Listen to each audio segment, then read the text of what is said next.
how can we correct or have the quality communication so that we're sharing our fears, our hopes, our desires, our problems, our concerns on all those other issues that might be surfacing. Welcome to the Kickass Couples Podcast. This is the place where we help committed couples who want to level up their marriage experience newfound clarity, hope, and confidence. We're Matthew and Kim, co-hosts and husband and wife. In 26 years together, we've seen a lot and never thought it could be as good as it is right now. We're here to help you successfully navigate the messy, dirty, and wonderful world of marriage. We believe all couples deserve and are capable of experiencing an extraordinary and fulfilling marriage. And each week, we're bringing you life lessons from real-life successful couples to help you grow and strengthen your relationship. And now, back to the show. Are you tired of feeling like your relationship is on the hamster wheel of conflict and arguments? Do you want to learn how to navigate conflict and even be proactive about minimizing it? Join Matthew and me along with our team of relationship experts as we help you reframe disagreements and look at them as an opportunity to learn and grow in your intimacy. We understand how frustrating it can be when conflicts arise in your relationship. But fear not, our experts share tools and skills to help you reduce and even eliminate those pesky roadblocks and intimacy killers.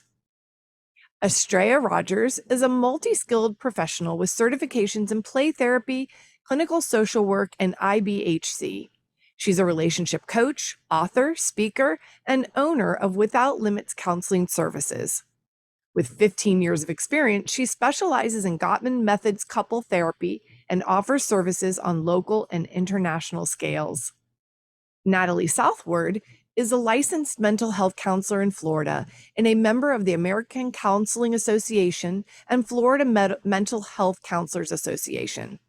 With over 18 years of experience, she offers 5-hour and 8-hour individual and/or marital intensives, specializing in accelerated resolution therapy and brain spotting. She is a trained Gottman couples therapist and teaches 7 principles for making marriage work and bringing baby home. Natalie is passionate about helping others and believes she is called to be an agent of change. So buckle up for an exciting journey to a happier, healthier, and more fulfilling relationship. Let's learn how to hit the gas and leave those conflicts in the rearview mirror. Hello, everyone, and welcome back to the Kickass Couples Podcast. Today, we are providing you a recap episode of our podcast on reducing and eliminating conflict with Natalie Southward and Estrella ROGERS. 2 rock stars, therapists who are both alumni on the Kickass Couples Podcast. And it was a pleasure to have them back. And they dropped so much gold. Yeah, definitely rock stars. I loved talking to them. And I believe that this is one of the best episodes for couples to listen to on reducing conflict. Both of them had lots of good pearls to share with us. So we're going to give you a quick recap of the highlights and the things that we really took away from this episode. Yeah. And the first one, Kim, I think is, if you ask the question, is it possible to eliminate or reduce conflict in a relationship? And I asked him out of the gate there. And I think that Natalie's response was perfect because she said, you know what? You're never going to eliminate all of it. It's not possible to wipe it out of the relationship, and you wouldn't want to. And we'll get to that in a minute. But she talked about reducing it, and you can do it. And she said, they go through conflict. Her and Eric go through it, but she's learned to look at it and make sure that they are addressing it in the right light so that they're growing and nurturing the connection and coming more together. And they've kind of even established rules, like if they're going to fight and they're going to have conflict, they've agreed on the way they're going to do it. So it keeps them respectful and healthy and in tune with each other. Yeah, which I think is great because listen, we're all human. We're going to have conflict no matter what, right? But it's how we handle the conflict that's key in keeping us a really connected couple and not letting it really drive a wedge in between us. Right. Right. And I loved Estrella's perspective, and that was really looking at each other and and really trying to figure out where they're coming from. What's the underlying issue? What's triggering them? What is their perspective, and trying to get a better understanding of where they're coming from rather than argue. Yeah, you got to have empathy. If you can't understand your partner's position and put yourself in their shoes, you're never going to legitimize or think what they're feeling is real or bearing discussion in the relationship. It's almost invalidating if you can't put yourself in that position. Shoes, yeah, that's huge. And, stepping back a sec to what Natalie said, she said, you got to fight fair, Kim. So I want to kind of ask you, as what did you take away as what does fighting fair look like or mean? Are you tired of feeling like you're living with a roommate instead of a lover? Do you miss the days when you were completely into each other, intellectually, emotionally, and physically? The truth is, many couples are struggling behind closed doors. Putting on a brave face for the rest of the world is exhausting. If you want to get back your joy, return to thriving, and take pleasure in your marriage, then Kickass Couples Coaching and Matthew P. Hoffman are here to help. Join us alone or with your partner and start taking steps towards overcoming the pain-filled obstacles and improving your relationship right now. For a limited time, we're offering a free relationship assessment call. Go to MatthewPHoffman.com/coaching to book your free call now, so you can start making real changes in your most important relationship today. Well, I think she pointed out, first off, you need to really look at yourself first and say, why am I upset? What may be bothering me in this moment? And what's triggering me? So really asking yourself the question of what's going on with me, rather than putting it on to your partner. So that was her first comment. And then she said also, what's going on? People actually will go into a different kind of a mode once they are getting into a fight, right? The blood pressure rises, your inner kind of alarm system sort of goes off. And so the person's immediate response is going to be on the defensive, right? And so I really think that making sure that we use a calm voice, that we don't put that person on alarm and not come out of the gate just saying you, and we always talk about using the right words too, right? I feel, this is what is happening with me right now in this moment. So putting it back on ourselves, rather than coming out and being accusatory and attacking. Yeah, you got to really come one issue at a time. One of the things, you want to do when you get in a fight is you want to just shovel all the crap on your partner. You want to cover them up with all the things you can think that are wrong, right? And you're bringing all the whole laundry list out. Well, you didn't do this, and you said that, and you meant this. And pretty soon you just covered them in so much crap that, of course they're going to respond and come back in kind. But like you said, taking one issue at a time and getting it out there in a calm and reasonable way, it means they're not being sprayed with fire, and they can respond to that one item. And I think Estrella gave us a great tool as well, which was one of my takeaways. She said, when your partner is talking, instead of listening to respond and like, hey, I got to get my jabs in, she said, if you are writing down when your partner is responding, then you are intentionally taking notes and committing to hear what they're having to say instead of setting yourself up to respond. Because in a fight, right, you're thinking about, well, you're wrong and I want to say this. Right. But when you write it down, it just slows everything down, and you are able to really process, I think, and understand what the other person is actually saying. It's sort of a form of active listening, but in a little bit of a different way. Well, and if you write it down too, you can read back what you thought you heard your partner saying, and they can go, yeah, you got it, or that's not what I was saying at all. So it means you're going to get understanding before you move on to the next issue. Right. And I had another takeaway when we asked the question, what have you seen as the top reasons for conflicts in couples? And her immediate response was, it always comes back to communication. Yeah. And that's our second pillar. And we believe, I think of all the pillars, we talk about this all the time, especially the first three being important, but communication, I think, is one of the biggest ones of all. It is. Most important to understand, to be able to master. And so it really boils down to conflict being a lack of good communication. It is. Communication is kind of the glue. We have 14 pillars in our platform, and they're all about qualities, Kim, that we think are critical, that have to be there in every relationship. But if the communication isn't happening, if it's not effective, if people aren't understanding, it's the glue that really holds the relationship together. Yeah. If you have lousy communication, doesn't matter what you think or what you want, you're never going to carve it out in demonstration, Right. because you're not getting understanding. Yeah, you need to understand communication styles. You need to be able to communicate in said this earlier, calm, loving way with your partner. And so I agree that was a great takeaway. Communication. Another thing Natalie said, kind of along the rules and lines of communication, Kim, is she said couples come into her office and they go, this is the issue, and it's about finances, it's about intimacy, it's about control, it's about spending, right? And you have they throw all this stuff against the wall, which they think or say is the issue, but she said it's not the root. It's just what's on the surface. The root is they're not communicating about those financial issues. They're not communicating about the desires and needs of intimacy. They're not communicating about whatever the issue is, so their partner understands. So she said, people come in and say the darndest things and point the fingers and go crazy. She goes, but I like to bring it back to the root instead of the surface and say, this is a communication issue.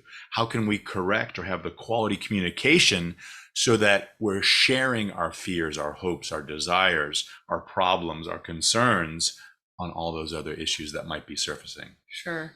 We asked them both about friction points and if there was a big difference between men and women on friction points. And, she said there is a common theme in that men feel like they're not respected.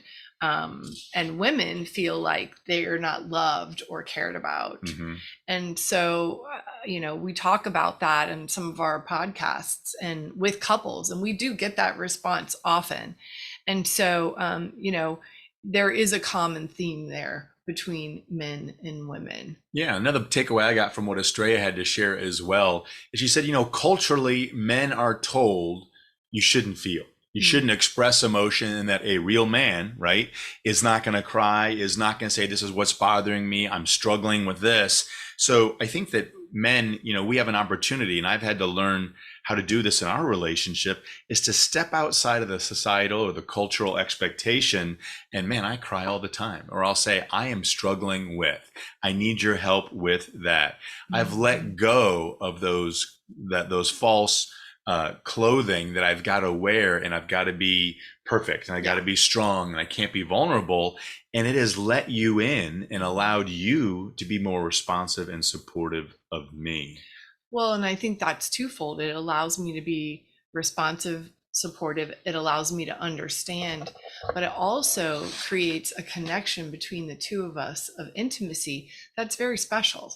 Yeah. And so by each person stripping themselves of all of those things, it really does get us right down to being open and really vulnerable with each other, which automatically draws us together. It does. I mean, so the communication about conflict, understanding what's bothering somebody, but also that's why, we come back to that question, Kim, in communication all the time. Do you know, I was talking to a woman about this today, and we were talking about relationships and some of the struggles she was having. And I said, the first question I ask every single couple is, do you know your partner's number one need in the moment? Do I know yours? And do you know mine? You and I had a conversation about this recently, about understanding it. And then once you know it, what steps are you taking to support them in that number one need? You want to talk about reducing conflict, right, and getting rid of friction, and having a really deeper understanding of what's going on with that person, and why they may be feeling or acting the way they're feeling. So I agree. Are you struggling to maintain the emotional and physical intimacy you once shared? Do you feel like you're spending more energy finding fault and tearing your partner down instead of magnifying their good and building them up?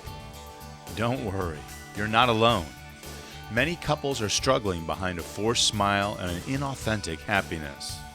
You feel drained, unheard, and more often than not, unappreciated. The good news is it's not too late to rekindle the flame and strengthen your bond. I'm offering a free relationship assessment call to help you take the first step towards revitalizing your relationship and reaching your own relationship nirvana. Whether you come alone or with your partner, I'm here to help you create the space for a more fulfilling and satisfying relationship. Don't wait any longer. Make the changes you need to thrive. Book your free call today at matthewphoffman.com/coaching. And let's get started on your journey to a kick-ass relationship. So kind of another question that we asked them, Kim, and a good takeaway for me is, if in a situation, there's usually someone who's a distancer and someone who's a pursuer, right? One of them is going to say, hey, I want to talk about this now and I want an answer from you. Mm-hmm. And the other one might be like, not ready to do that, or I don't want to do it right now.